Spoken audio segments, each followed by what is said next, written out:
Welcome to the Explainer. So let's just jump right into it. We're heading to Kolkata, India, to explore one of its most stunning heritage buildings, the National Library. On the surface, it's this magnificent architectural marvel left behind by the British. But if you look a little deeper into a chilling case file once highlighted by the Kolkata police, it's also something much darker. It's the epicenter of what you could call a temporal collision, a place where unresolved, violent history literally bleeds into the present. Today, we're going to unpack this bizarre phenomenon through the eyes of a deeply skeptical security guard, a guy who totally scoffed at ghosts, right? Right up until he was forced to face the library's bloody past head-on.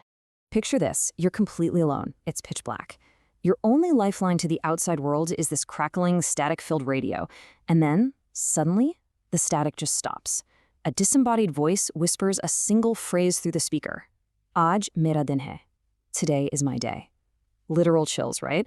That terrifying audio anomaly is exactly where our story pivots. But to truly understand how we get to that moment, we really need to dial it back to the beginning of the shift and meet the man holding that radio. To get how crazy this is, you've got to understand the psychological contrast here. We're talking about a guard named Bir Bahadur. He was hired decades ago to watch this massive property. He's experienced, highly confident, and a total, absolute skeptic. To Bir, this is just a building made of stone and old paper. He actively dismisses anything supernatural. But his coworkers? They are an entirely different story. They're incredibly superstitious and just openly terrified of a specific spot on the property called the West Lawn. When Bir gets assigned the night shift right next to that exact lawn, the other guards literally breathe a sigh of relief. Bir, though, he just brushes it off. He's just there to do his job. So Bir thinks he's just in for a quiet, boring late 90s night shift, but he is actually stepping right into the crossfire of multiple historical eras. We're going to be looking at a violent duel from 1769, the incredibly rigid rules of a British aristocrat named Lady Metcalfe, Bir's own terrifying shift, and eventually a completely mind-blowing archaeological discovery in 2010. We're going to unpack every single one of these data points to understand exactly what woke up that night. Section 1. A Skeptic's First Night. All right, so night officially falls on the library. Bahir is on the phone with his wife, and she's actually warning him. Her relatives have been hearing all these dark rumors about the place. Bahir is just completely exasperated by everyone trying to scare him, so he hangs up. Looking for some kind of company, he turns his radio on, but the signal starts dropping out. It's just this endless, crackling static echoing down these massive, empty corridors. Trying to catch a signal, he wanders further and further out until he steps completely outside the building. He looks up and realizes there is zero ambient light. It's Amavasya, the night of the new moon, pitch black, total sensory isolation. And it's in this exact moment of total darkness that his radio dies completely, right before delivering that chilling line we talked about. Today is my day. Section 2. The West Lawn Phantom. Bir drops his radio in absolute shock. He spins around, trying to get his bearings, and his eyes lock onto a sign in the dark. West Lawn. The exact place the other guards were so terrified of. And right there, you can imagine his skepticism starting to crack. An impossible scene just materializes on the grounds. It's an antique palanquin. One of those old-world carriages carried by people. He walks up to tell the driver he can't park there, but the driver is dead silent, completely frozen. Then, Bir notices a thin curtain draped over the carriage. Suddenly, a hand reaches out from behind it, and it's dripping, soaked in fresh blood. Bir pulls the curtain back and finds a man lying inside, his body absolutely riddled with bullet wounds. This wasn't a hallucination, folks. This was a historical replay. But who was this guy? Well, this wasn't just some random campfire ghost story. It was a literal echo of August 1769. There was this incredibly bitter rivalry between Governor General Warren Hastings and a man named Philip Francis. It got so bad that it culminated in a violent pistol duel right there on the library grounds. They both fired, but Philip Francis took a massive hit. He managed to escape the immediate area but suffered catastrophic blood loss and reportedly died right there in the West Lawn. Local lore says that on every Amavasya, the new moon, Philip's spirit roams the grounds looking for revenge. Bir had literally just walked onto a 200-year-old crime scene.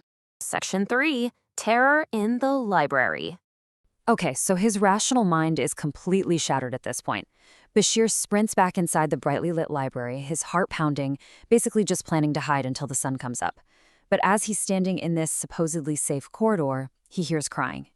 echoing, agonizing cries ringing out from the very last reading room. Expecting to find the bleeding ghost of Philip Francis, Bashir bursts through the doors. But instead, it's just an ordinary reading room, and huddled in a corner is a terrified young student.